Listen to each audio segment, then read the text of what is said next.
엄마, 아파트 팔아서 성환이 준다고?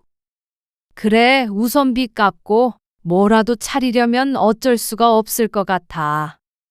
그거 팔아서 다 성환이 주겠다는 말이야? 그럼 어떡하니? 이대로 두면 큰일 날 것 같아. 네가 성환이 얼굴을 봤어야 해. 그리고 너는 충분히 돈 많잖아. 엄마 정말 너무한 거 아니야? 어떻게 집을 팔아서 그걸 전부 성환이를 주겠다고 해? 내 생각은 전혀 안 났어? 나한테 말도 안 하고 그럴 수가 있어? 내가 돈이 많든 적든 공평하게 줘야지. 성환이는 지금 상황이 어렵잖아. 힘든 동생 조금 더 도와준 셈 치면 안 될까? 나는 그러면 엄마랑 영 끊어버릴 거야. 오늘 이야기 속 주인공은 73세 김정숙 씨입니다. 그리고 그녀의 자식들에 관한 이야기이죠. 김 씨는 딸에게 너무나도 실망했습니다. 어쩜 이렇게 매정하고 가족 간의 정도 없이 컸는지 몰랐습니다. 어려운 형제가 있으면 서로 도와야 하는 게 가족이 아닌가 싶었습니다. 떵떵거리며 살고 있는 딸이 오히려 더 욕심이 사나웠습니다.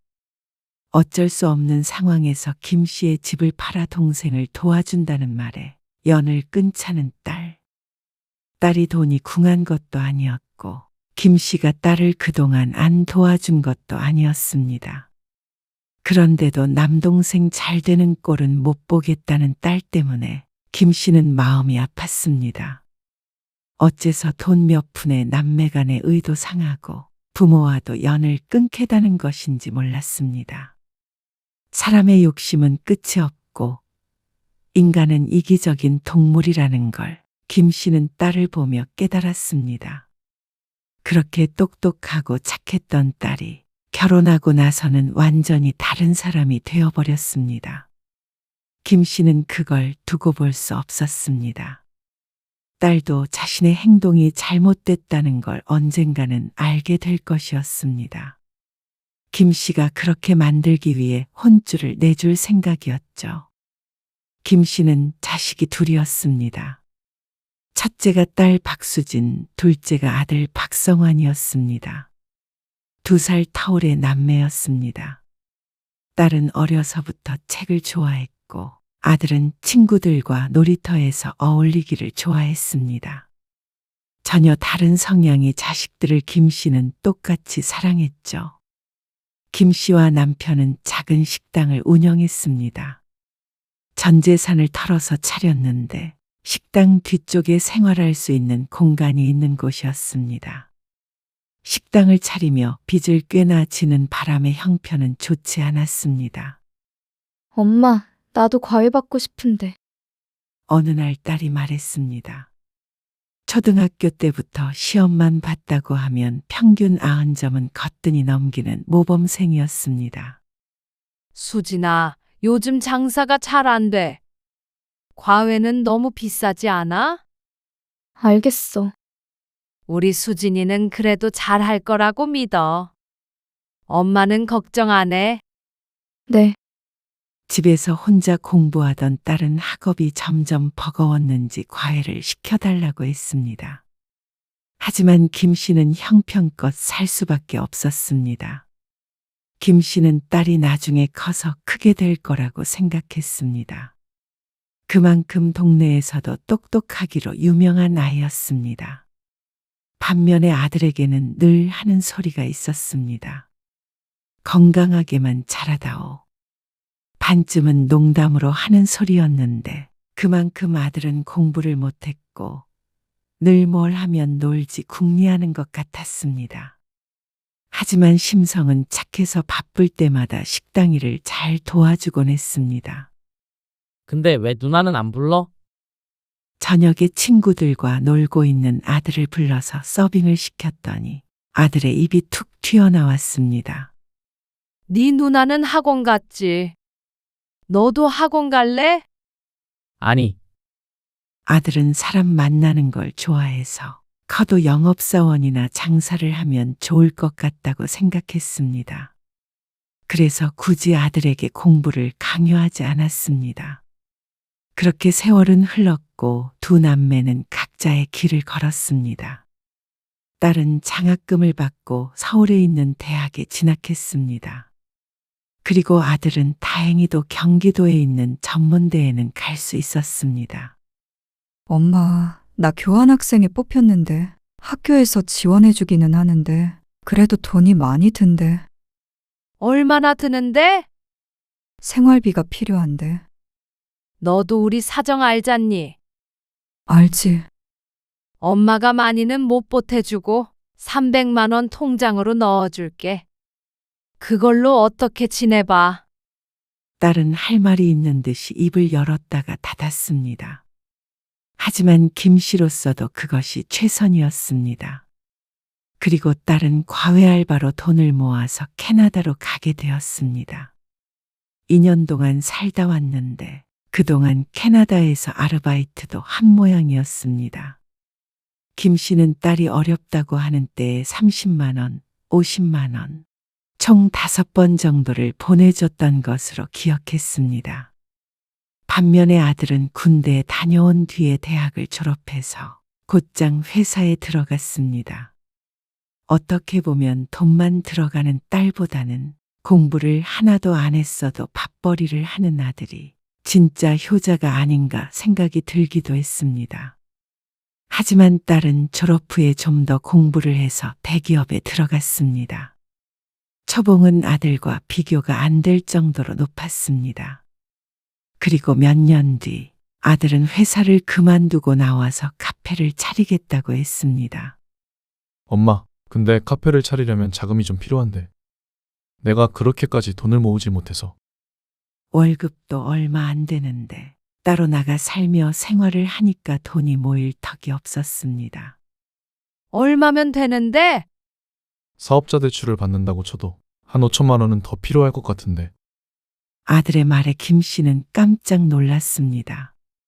당장 5천만 원이 어디서 나서 도와달라는 것인지 몰랐습니다. 식당은 여전히 빠듯하게 운영되고 있었습니다. 그나마 건물 주인이 세를 올리지 않고 오랫동안 임대를 해줘서 여태껏 입에 풀칠은 하며 살았습니다. 하지만 고정 지출을 빼면 남는 것이 많지 않았기에 그렇게 큰 돈을 내줄 수가 없었죠. 김 씨는 내내 고민했습니다. 아들이 월급도 얼마 안 되는 직장을 그만두고 싶어 했던 걸 김 씨는 진작 알고 있었습니다. 어쩌면 아들 말처럼 장사를 하는 게 나은 선택지 같았습니다. 어려서부터 사람 대하는 걸 좋아했으니 분명 차리기만 하면 어느 정도 가능성이 있을 것 같았죠. 김 씨는 얼마 뒤 일요일 저녁에 딸에게 전화를 걸었습니다. 딸은 직장이 있는 서울에서 혼자 원룸에서 살며 출퇴근을 하고 있었습니다. 수진아, 요즘 어떻게 지내? 바쁘지? 프로젝트 마감이 얼마 안 남아서.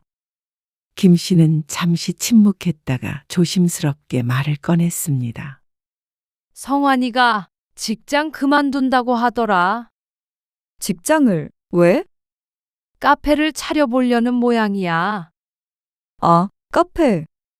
그래. 그런데 말이야. 성환이 걔 월급 반한데 차릴 돈이 있겠니? 그래서? 엄마한테 도와달라고 그래? 딸의 한숨 소리가 휴대폰 너머로 들렸습니다. 그 말도 사실이었지만 김 씨가 딸에게 전화한 이유가 있었습니다. 엄마 생각엔 수진이 네가 좀 조언을 해주면 어떨까 싶어서. 경영인지 뭔지 그런 것도 다 같은 분야 아니야? 나는 그런 쪽 아니야. 내가 무슨 조언을 해줘. 내가 좀 도와주고 싶은데 우리 형편 알잖아. 그래서 성환이가 어떻게든 해보려는 모양인데. 근데 너 성환이 성격 알잖아. 성격이 남들한테 싫은 소리 못하고 아쉬운 소리 못하고. 그래서 네가 좀 5천만 원만 융통해 줄 방법 없나 해서 전화했지. 조언이 아니라 돈을 대주라는 거야? 딸의 목소리가 조금 차가워졌습니다. 엄마, 나 진짜 열심히 살고 있어. 손바닥만한 원룸에서 살면서 주말도 없이 일해. 그렇게 벌어서 성환이 카페 차려주라는 거야? 잘 되면 갚겠지.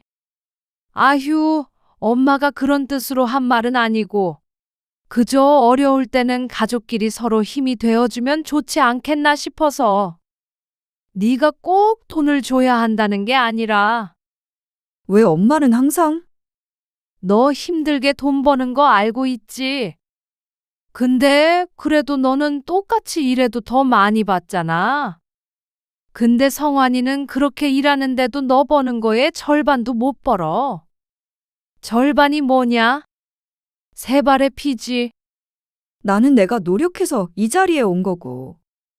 아유, 왜 그렇게 또 차갑게 얘기해? 네 동생이잖아. 아무튼 알았다.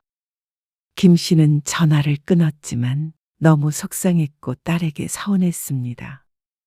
딸이 돈을 잘 버는 것도 잘 알고 있었고 직장 생활을 한 지 꽤 됐기에 모아둔 돈도 많을 것 같았습니다. 여태 키워준 김 씨 부부에게 매달 생활비를 달라는 것도 아니었고 그저 힘든 동생에게 투자 좀 해달라는 말이었는데 그게 그렇게 정색을 할 일인가 싶었습니다. 하지만 얼마 뒤 아들이 전화해서 말했습니다.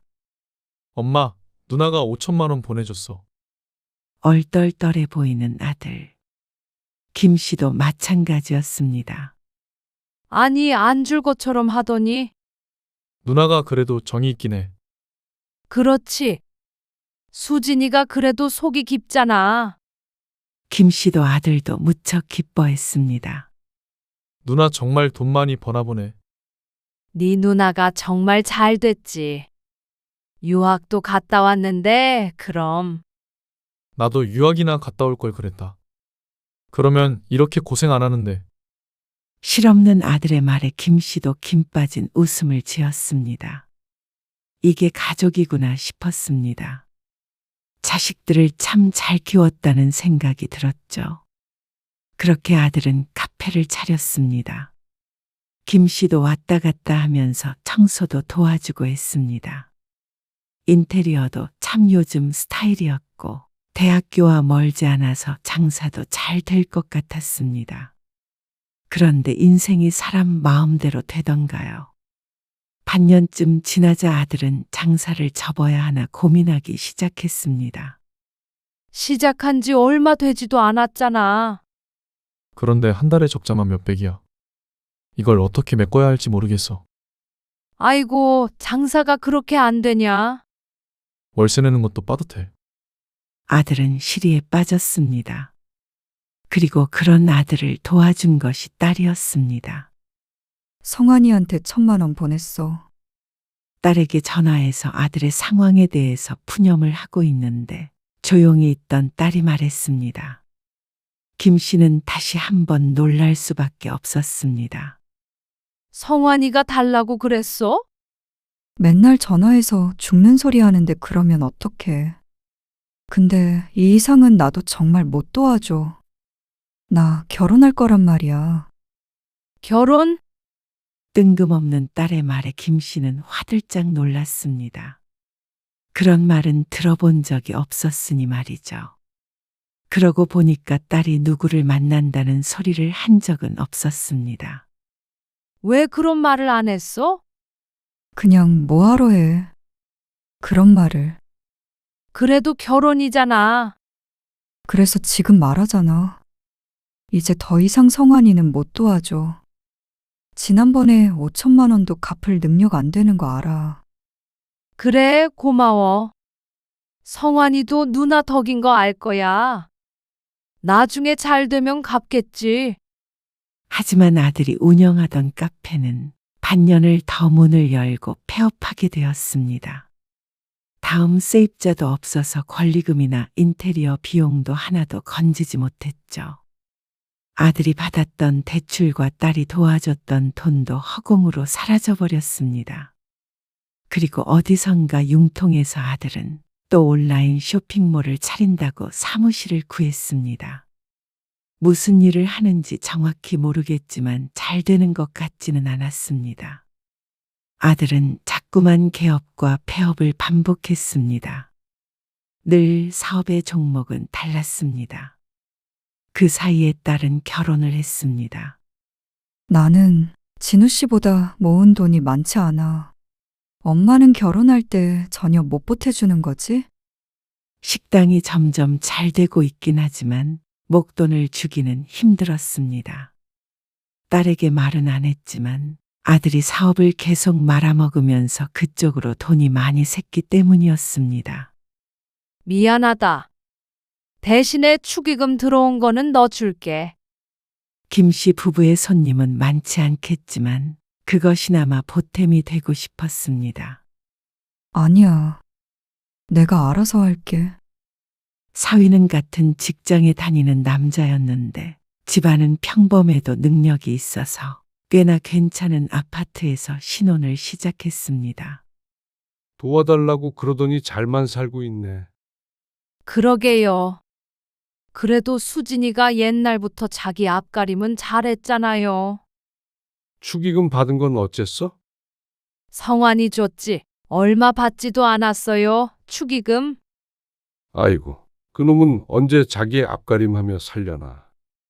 아들도 30이 넘었는데 참 착잡했습니다. 이러다가 장가는 갈지 몰랐습니다. 김 씨 부부에겐 늘 아픈 손가락이었습니다. 어려서는 뭐든 잘할 것 같았는데 이럴 줄 알았으면 누나처럼 공부를 시켰어야 했는데 하며 후회했습니다. 그러다가 아들이 다시 카페를 차렸는데 유명한 체인점이라 그런지 장사가 꽤 됐습니다. 그래서 1년 만에 옆 동네에 같은 카페를 2개나 더 차리게 되었습니다. 그리고 김 씨 부부의 식당도 방송을 한번 탔더니 매출이 확 뛰었습니다. 그렇게 3년 정도 흐르니까 김 씨 부부의 형편도 폈죠. 그래서 모은 돈으로 작은 아파트를 하나 사게 되었습니다. 식당 뒤편에서 생활하던 걸 정리하고 드디어 아파트 생활을 하게 된 것이었죠. 이제 노후가 좀 든든해지겠어. 그러게요. 시간은 때로 놀라운 반전을 가져다 주는 듯 했습니다. 김 씨의 아파트는 아주 저렴하게 샀는데 2년 사이에 3배 가까이 뛰었습니다. 돈이 돈을 벌어다 준다고 평생 만져본 적도 없는 돈이 앉아서 생긴 셈이었습니다. 늘 벌어도 경제난에 허덕였는데 한순간에 모든 일이 잘 되는 것 같았습니다. 하지만 그 행복은 오래가지 않았습니다. 아들 성환이 빚더미에 앉았다는 소식이었습니다. 카페가 잘 되는 줄 알았는데 그게 아니었던 모양이었죠. 장사가 안 돼도 그렇지. 빚이 얼마라고? 3억이요. 3억이라니 어떻게 그렇게 큰 돈을 빚질 수가 있어? 그동안 주변에 카페가 몇 개나 생긴 줄 아세요? 그리고 3개가 동시에 망하니까. 괴로워하는 아들의 모습을 보는 김 씨의 마음도 찢어지는 것 같았습니다. 카드빚과 대출금이 눈덩이처럼 불어났다는 아들. 3억은 너무나도 큰 돈이었습니다. 아직 결혼도 못한 총각이 떠안기에는 더더욱 그랬죠. 김 씨는 밤잠을 이루지 못했습니다. 아들의 초췌한 얼굴이 눈에 아른거렸습니다. 그러던 어느 날 김 씨는 결심을 했습니다. 여보, 우리 이 아파트 팔자. 집을 팔자고? 그래요. 어차피 식당에서 살면 되잖아. 거긴 직원 숙소로 쓰고 있잖아. 월급을 올려주고 내보내면 되지. 그런다고 이 집을 팔아서 성환이를 주려고 그래? 어차피 집은 가격이 올랐을 때 팔아야 하는 거고. 이렇게 살다가 떨어지느니 미리 팔아서 아들빚 갚아주는 게 낫죠. 남편은 김 씨의 말에 한숨을 쉬었습니다. 다시 식당으로 들어가는 게 좋을 리는 없었습니다. 하지만 김 씨는 다른 방법을 떠올릴 수가 없었습니다. 딸의 얼굴이 머릿속을 스쳤지만 그래도 결혼한 딸내미한테 돈을 보태라고 하기엔 사위의 눈치도 보였습니다. 그래도 그건 아닌 것 같아. 이 집은 냅두자. 왜요? 그러다 집값 떨어지면 그때 가서 후회하려고. 우리도 노후 자금이 있어야 할 거 아니야. 우리는 식당도 있잖아요. 그리고 자식이 잘 돼야 노후 걱정도 안 하는 거지. 우리만 잘 먹고 잘 살면 뭐해요? 성환이 저대로 둘 거예요? 애가 3억을 혼자 어떻게 갚아? 남편은 극구 반대했습니다. 하지만 김 씨는 이미 마음을 먹은 상태였습니다. 그런데 남편이 딸에게 그 소식을 알린 듯 했습니다. 엄마, 아파트 팔아서 성환이 준다고? 그래, 우선비 갚고 뭐라도 차리려면 어쩔 수가 없을 것 같아. 그거 팔아서 다 성환이 주겠다는 말이야? 5억이나 되는 돈을? 그럼 어떡하니? 그러자 딸은 잠시 말이 없었습니다. 성환이가 너무 힘들어해. 이대로 두면 큰일 날 것 같아. 네가 성환이 얼굴을 봤어야 해. 엄마 정말 너무한 거 아니야? 그게 무슨 말이야? 어떻게? 엄마는 성환이만 생각해? 수진아, 딸이 갑자기 떨리는 목소리로 말을 하자 김 씨는 당황스러웠습니다. 남편처럼 노후자금 얘기를 하면서 말릴 수도 있다고 생각했지만 화를 낼 줄은 몰랐습니다. 그동안 그렇게 성환이 도와줬으면 됐잖아. 어떻게 집까지 팔아서 그걸 전부 성환이를 주겠다고 해? 내 생각은 전혀 안 났어? 나한테 말도 안 하고 그럴 수가 있어? 너? 네가 왜? 왜냐고? 그게 지금 할 소리야? 나도 성환이 사업자금 계속 대줬어. 엄마한테 말 안 한 것까지 합치면 1억은 된다고. 내가 그 돈 돌려달라고 한 적 있어? 그럼 적어도 빚 갚고 나머지라도 나 주겠다고는 해야 순서가 맞는 거 아니야? 그렇게 해도 성환이가 받았던 거에 비해서는 얼마 되지도 않는 거잖아. 김 씨는 그제서야 딸이 뭐 때문에 화가 났는지 알게 되었습니다. 집을 팔면 5억 정도가 나올 예정인데 3억으로 빚을 갚고 2억은 사업자금으로 줄 생각이었습니다. 그래야 자리 잡고 결혼이라도 할 수 있을 것 같아서였습니다. 그런데 집 판 돈을 몽땅 아들에게 줘버린다고 뭐라고 하고 있는 것이었습니다. 물론 딸이 동생을 도와준 건 김 씨도 충분히 알고 있었고 참 잘했다고는 늘 생각하고 있었습니다.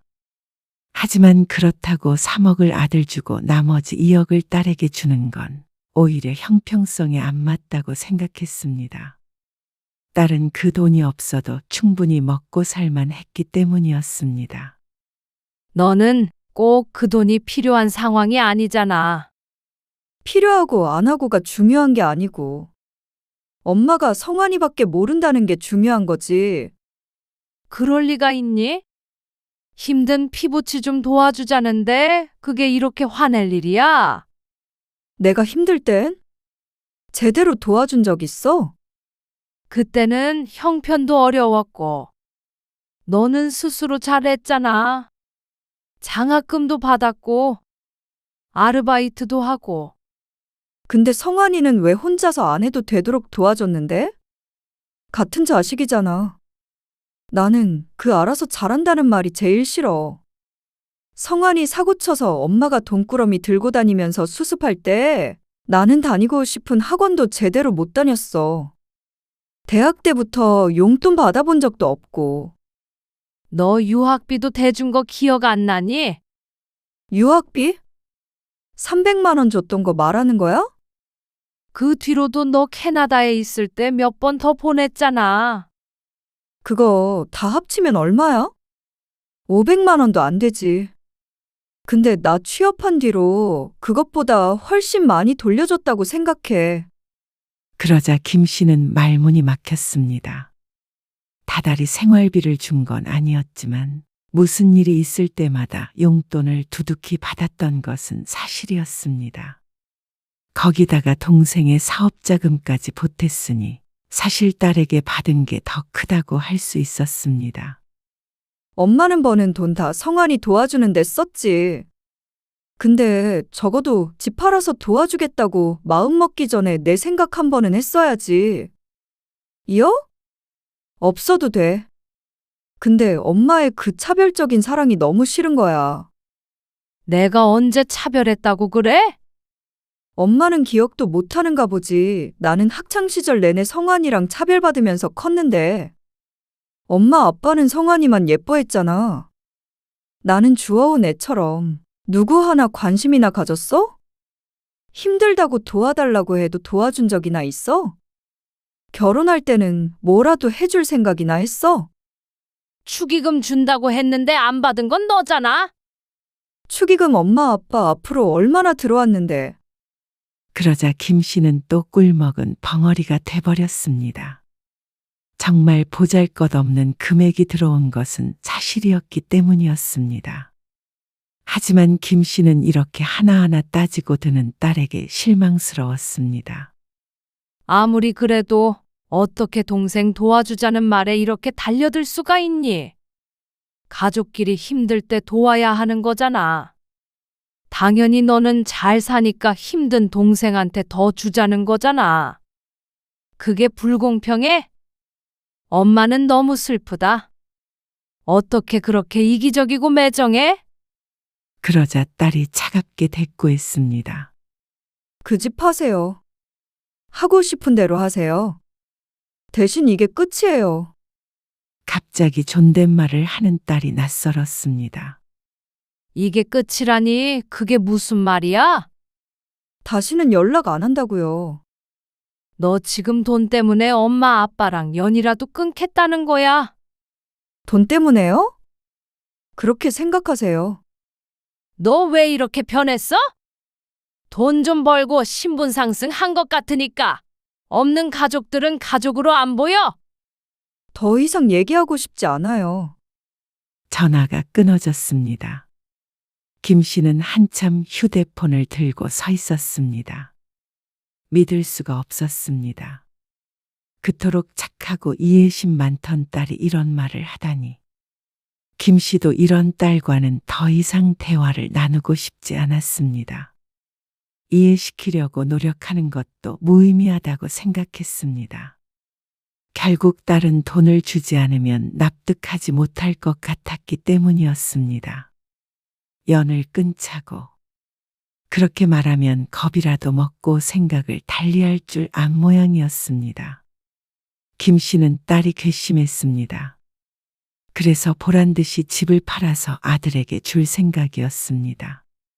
어떤 의미로는 딸에게 가족의 정의란 무엇인지 알려주고 후회하게 만들어줄 작정이었습니다.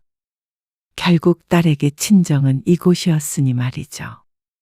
비빌 언덕이 없어진다는 게 어떤 의미인지 딸이 스스로 깨닫기를 바랐습니다. 집을 파는 과정은 순조롭게 진행되는 것 같았습니다. 부동산에 내놓자 보러 오는 사람들이 꽤 있었으니 말이죠. 가격 협상도 거의 마무리 단계였습니다. 김 씨는 그 돈이면 빚을 정리하고 아들이 좀 더 사람답게 살 수 있을 거라고 생각했습니다. 그런데 부동산으로부터 전화 한 통을 받게 되었습니다.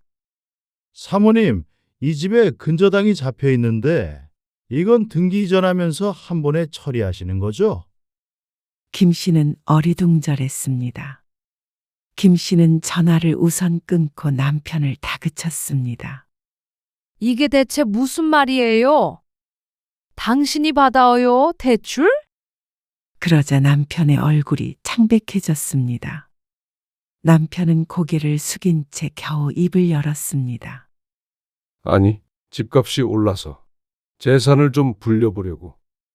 주식을 좀 했어. 분명히 오를 거라고 해서. 잠깐만 쓰고 도로 갚으려고 했는데. 김 씨는 다리에 힘이 풀려 주저앉았습니다.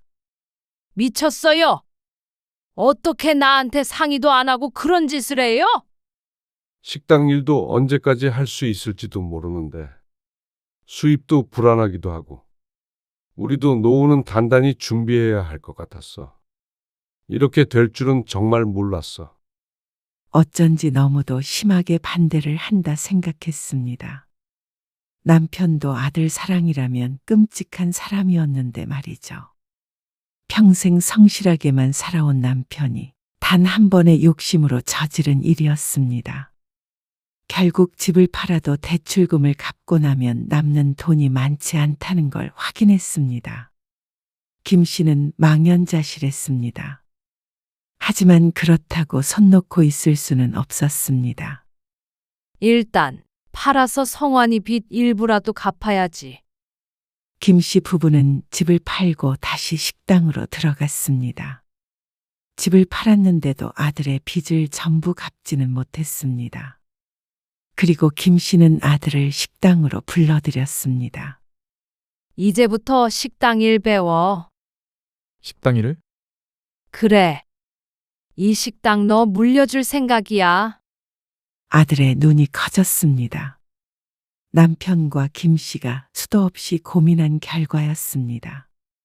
아들이 새로운 사업을 시작하는 것보다는 수입이 있는 식당을 물려주는 게 나을 것 같았습니다. 같이 일을 하다가 김 씨 부부가 더는 일을 못하게 된 때에 아들에게 물려주자 싶었습니다. 자연스레 김 씨 부부의 노후는 아들과 함께 하게 되겠거니 생각했죠. 그렇게 김 씨 부부는 아들과 함께 살며 식당을 운영했습니다. 조금씩 아들 빚도 갚으며 그럭저럭 지낼 수 있었습니다. 그나마 식당이 꽤나 장사가 됐으니 다행이었습니다. 그러다가 몇 년 뒤 남편은 간암 선고를 받게 되었습니다. 이제 좀 안정적으로 살만하나 싶으니까 최악의 일이 겹친 것이었습니다. 요새 못 고치는 암이 어디 있어요? 성환이 이놈 장가가는 것도 못 가고 눈 감으려나 보다. 눈을 감긴 왜 감아요? 하지만 암 선고를 받은 지 1년이 채 안 되어서 남편은 병원에서 눈을 감았습니다. 김 씨 가족으로서는 너무나도 갑작스러운 죽음이었습니다. 그리고 장례식에서 오랜만에 딸을 보게 되었습니다. 딸이 연락을 끊고 처음 보는 것이었습니다. 이제 좀 왕래하고 살자. 나한테 누가 남았냐? 너랑 성환이밖에 없잖아. 김 씨가 속상해하며 말했습니다. 그러자 딸도 흔들리는 것 같았습니다. 가끔 식당으로 갈게. 아버지의 죽음은 딸에게도 충격적인 것 같았습니다. 부모가 영원히 살 줄 알고 그렇게 모진 말을 하고 연을 끊었던 것일 테죠. 딸은 남편의 장례 이후로 몇 번 연락이 왔습니다. 주로 김 씨의 안부를 묻는 전화였습니다.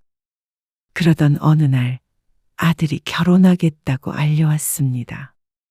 가족 하나가 떠나니 새로운 가족이 찾아오나 보다 싶어 김 씨는 기뻐했습니다. 이대로 손주까지 생기면 더할 나위 없을 것 같았죠. 근데 나 무슨 돈으로 결혼해야 할지 모르겠네. 그리고 장모님이 결혼 반대하셔. 뭐? 왜 반대해? 능력이 안 되니까 그런 거지. 가진 것도 없고. 네가 가진 게 왜 없어? 이 식당도 있잖아. 이게 우리 건물도 아니고 신혼집도 못 해가는 놈을 누가 좋아하시겠어? 장모님은 반씩 보태서 집 구하라는데 보태줄 수 있어? 김 씨는 속으로 앓는 소리를 했습니다. 끝까지 그놈의 돈이 발목을 잡았습니다. 그래서 어쩔 수 없이 또다시 딸에게 연락할 수밖에 없었습니다. 수진아, 엄만데. 왜? 어디 아파? 목소리가 왜 그래? 딸에게 전화를 걸면서도 김 씨는 마음이 좋지 않았습니다. 딸에게서 좋은 반응이 있을 것 같지 않았죠. 하지만 딸의 걱정스런 목소리에 어쩐지 용기가 났습니다. 그렇게 정이 많던 딸이니까 이번에도 부탁을 들어줄지도 몰랐습니다. 성환이 있잖아. 성환이가 왜? 동생의 이름이 나오자마자 딸의 목소리가 낮게 깔렸습니다. 이렇게나 남매 간의 사이가 안 좋나 싶어서 마음이 쓰였습니다. 이번에 결혼을 한다고 하는데 신혼집을 반씩하자고 해. 근데 우리가 지금 그럴 상황이 아니잖아. 김 씨는 딸에게 지난날에 있었던 일들에 대해 설명했습니다. 아마 동생이 김 씨와 함께 살며 식당 일을 한다는 걸 듣고 대략적으로 어떤 일이 있었는지 눈치는 챈 것 같았지만 상세하게 말해준 적은 없었습니다. 그리고 김 씨의 말이 끝나자 딸은 기가 막히다는 듯이 웃었습니다.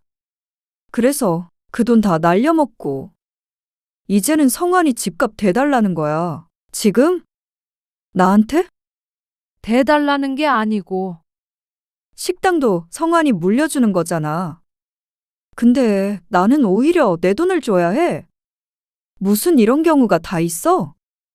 수진아, 어떻게 그렇게 계산적으로만 생각해? 동생이잖아. 딸은 침묵했습니다. 장가 가고 식당 일도 하면서 살면 성환이도 정신 차릴 거야. 아니, 요즘에 정신 차렸어. 성실하게 일하고 있으니까 마지막이라고 생각하고 동생 좀 도와줘라. 그러자 딸이 대꾸했습니다. 역시 다시 연락하는 게 아니었어. 내가 뭘 바라고 그랬는지 모르겠네. 수진아, 집 없이도 다 결혼해. 너는 잘 살잖아. 어? 돈 많잖아. 그러면 동생 좀 도와주면 안 되는 거니? 김 씨도 처참한 심정이었습니다. 만약 김 씨가 돈이 많았더라면 가족에게 아끼지 않았을 것이었습니다. 그런데 왜 딸은 조금도 내어주지 않으려 하는지 몰랐습니다.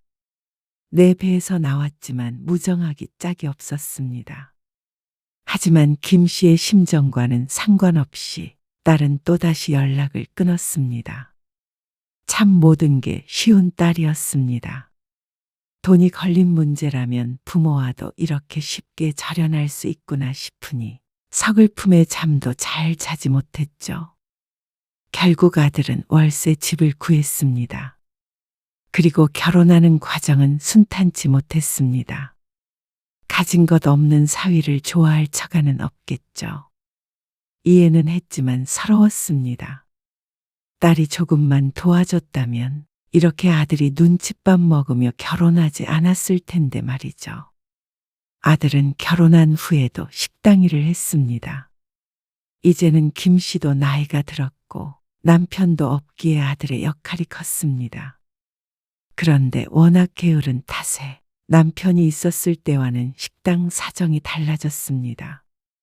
무슨 일만 있으면 문을 닫으려고 하고 마감 시간이 되기도 전에 퇴근할 때도 많았습니다. 김 씨에게만 식당을 떠맡기고 사라져버리는 때도 있었죠. 그러다 보니 식당의 매출은 급감했습니다. 몇 년간 아들과 일을 해보니까 알 것 같았습니다. 사업을 하는 족족 망했던 이유를 말이죠. 김 씨가 조언을 하려고 하면 아들은 짜증을 냈습니다. 엄마, 나를 믿고 맡긴 거 아니야? 계속 간섭하면 어떻게 일을 해? 요즘엔 엄마처럼 식당 운영하면 안 돼. 마케팅이 전부라고. 그러면서 홍보 비용으로 한 달에 200만 원 넘는 돈을 썼습니다. 그러니까 재정 상태는 점점 더 나빠질 수밖에 없었습니다. 실제로 홍보 비용으로 썼는지 안 썼는지도 미지수였습니다. 그런데 설상가상으로 김 씨의 건강도 나빠지기 시작했습니다. 스트레스 때문인지 자주 복통을 호소했습니다. 병원에 가보니까 위가 안 좋다고 했죠. 큰 병은 아니었지만 김 씨는 두려웠습니다. 이대로 모든 걸 잃어버릴 것만 같았습니다. 세금 고지서가 쌓였습니다. 식당은 적자가 나는 때도 있었습니다. 손님은 떨어졌고 아들은 속상해서 식당에서 술을 마시기도 했습니다. 며느리와의 사이도 좋지 않은 모양이었습니다. 그러던 어느 날 아들이 사라졌습니다. 엄마, 미안해. 더는 못하겠어. 짧은 문자 한 통만 남기고 연락이 끊겼습니다. 며느리에게 연락해 보았지만 이혼을 할 거라는 충격적인 말을 듣게 되었습니다. 사랑으로 살아보려고 했는데 더 이상 못하겠다며 김 씨에게 미안하다고 했습니다. 김 씨는 며느리를 설득해 보려는 생각조차 할 수 없었습니다. 아들과 연락이 닿지 않는데 어떻게 이혼을 하지 말란 소리를 할 수 있을까요? 모든 게 엉망진창이었습니다. 그리고 결국 식당은 폐업했습니다. 권리금을 받아서 작은 집이라도 구해야겠다 싶었는데 경기가 안 좋아 세입자가 쉽게 들어오질 않았습니다. 수십 년 운영했던 식당이 순식간에 망해버렸습니다. 김 씨에게 남은 것은 아무것도 없었습니다. 당장 생활비를 걱정해야 할 판이었습니다. 보증금만 받고 나와서 우선 작은 원룸을 구했습니다. 그런데 다달이 돈이 나와야 하는데 뭘 새로 차리기에도 김 씨는 나이를 먹은 상태였습니다. 70대에 도대체 뭘 할 수 있을지 몰랐습니다. 식당 보증금과 모아둔 돈 조금으로 앞으로의 인생을 살아갈 수 있을지 미지수였습니다. 아들은 여전히 연락이 되지 않았습니다. 하지만 아들 탓을 할 수도 없었습니다. 아들도 빚이 조금 남아 있어서 그렇게 희망적인 상황은 아닐 것 같았습니다. 밥은 제대로 먹고 사는 것인지 걱정이 됐습니다. 그리고 겨울이 깊어가던 어느 날, 김 씨는 오랜 고민 끝에 딸의 집을 찾아가기로 했습니다. 딸의 집을 방문하는 것은 처음 있는 일이었습니다. 그동안엔 늘 바빠서 제대로 신경을 못 쓰고 산 것 같았습니다. 아파트 단지 입구에 서서 김 씨는 한참 망설였습니다. 깔끔하게 정돈된 화단과 고급스러운 아파트 외관이 김 씨를 주눅들게 했습니다. 그리고 초인종을 누르는 손이 떨렸습니다. 잠시 후 문이 열리고 굳은 표정의 딸이 나왔시옵뿐이다. 여기까진 어쩐 일이세요? 그냥 보고 싶어서 그렇지. 김 씨의 목소리는 예전과 달리 힘이 없었습니다. 딸은 잠시 망설이다가 문을 열어주었습니다. 들어오세요. 거실은 운동장만 했고 집에서 느는한 향이 났습니다. 김 씨가 커다란 소파에 앉자 방에서 어린 아이가 나왔습니다. 그동안 연을 끊고 살던 기간이 길었던지라 손주는 처음 봤습니다. 하지만 김 씨는 손주보다 중요한 용건이 있었습니다. 식당 정리하고 나왔어. 네, 그리고 성환이도 이제 연락도 안 되고. 그런데요. 짧은 대답이 돌아왔습니다. 김 씨는 입술을 깨물었습니다. 다 잃고 혼자 원룸에서 지내고 있다. 앞으로 먹고 살기도 막막하고. 너라도 좀 도와주면 안 되겠니? 딸이 고개를 들어 김 씨를 바라보았습니다. 그 눈빛은 차갑기보다는 지쳐 보였습니다. 엄마, 나 원룸 살면서 취업 준비할 때도, 직장 다닐 때도 한 번도 내가 사는 곳에 와본 적 없었지. 근데 이제 엄마가 원룸에 살게 되니까 우리 집에 찾아오게 됐네. 딸의 말을 듣고 보니 자신이 그랬나 싶었습니다. 한 번도 딸이 사는 집에 간 적이 없었나? 결혼 전에는 찾아간 적이 있었던 것 같은데 머릿속이 복잡해졌습니다. 생각이 나지 않았습니다. 내가 그동안 너한테 무심했던 건 미안해. 그래도 너 이만큼 살 수 있도록 키워준 건 부모잖아. 김 씨도 억울했습니다. 딸은 김 씨가 자신에게 아무것도 해준 것이 없는 것처럼 말했는데 그건 사실이 아니었습니다. 내가 이만큼 산 게 엄마 덕이라는 거야? 그래. 너 공부시켜줬으니까 이렇게 좋은 직장 다니고 좋은 남편 만났지. 나 공부할 때 문제집도 선생님한테 얻어다 쓰고 그랬었는데, 캐나다에서도 얼마나 힘들었는지 모르지? 거기서 아르바이트를 하면 얼마나 할 수 있었겠어. 하루에 한 끼 먹은 적도 있었는데, 엄마는 모르지.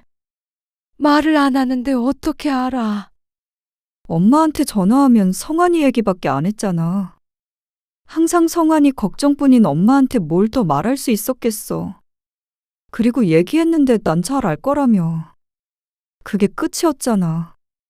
근데 이제 와서 성환이 때문에 다 잃으니까 이제 와서 딸을 찾아. 엄마는 내가 매정하다고 했지만 나한테는 세상에서 엄마가 제일 매정한 사람이야. 그건 성환이는 앞가림을 잘 못하니까.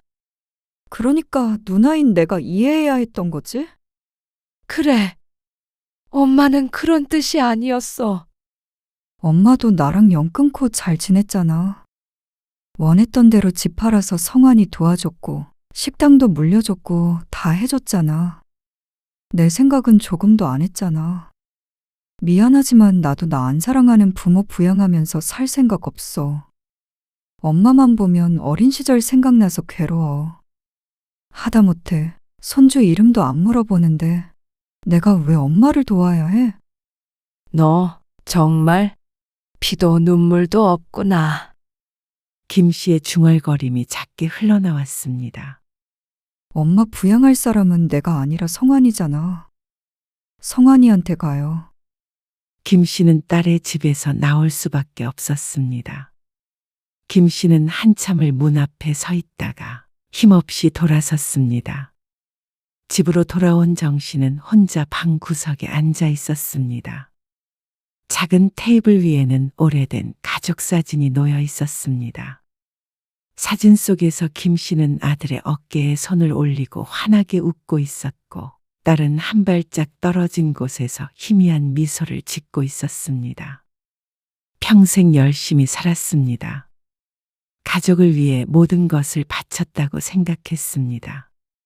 하지만 지금 김 씨의 곁에는 아무도 없었습니다. 김 씨는 아들보다도 딸이 야속했습니다. 아들과 딸의 상황이 엄연히 다른데 어떻게 똑같은 잣대를 가지고 생각할 수 있는지 딸에게 다시 찾아가 묻고 싶었습니다. 더 사랑하고 덜 사랑하고의 문제가 아니었습니다. 그런데 그런 부모의 마음을 딸은 끝까지 몰라줬습니다. 그리고 한 달, 두 달이 지나도록 누구에게도 연락이 오지 않았습니다. 김 씨도 나이 먹고 손주 재롱을 보면서 가족끼리 행복한 시간을 보내고 싶었습니다. 그뿐이었습니다. 하지만 모든 것이 손가락 사이로 빠져나간 모래처럼 사라져버렸습니다. 문득 떠오른 손주의 얼굴에 김 씨는 휴대폰을 들었습니다. 딸에게 손주의 이름을 물어볼 작정이었습니다. 그리고 딸과의 관계를 되돌리고 싶었습니다. 경제적으로 도움을 받지 못한다고 하더라도 말이죠. 그래야 이 외로움이 사라질 것 같았습니다. 지금 거신 번호는 없는 번호입니다. 다시 확인하시고. 하지만 들리는 기계음에 허탈해질 뿐이었습니다. 김 씨는 시간을 되돌리고 싶었습니다. 되돌려서 다시 시작해보고 싶었습니다. 과연 딸이 바라던 게 무엇이었는지, 김 씨가 어떤 선택을 해야 옳았는지 알고 싶었습니다. 하지만 이제는 너무 늦었습니다. 쓸쓸하고 고독했습니다. 무너진 가족을 그리워하는 말년은 비참했습니다. 하지만 결국 딸도 아들도 연락이 닿지는 않았죠.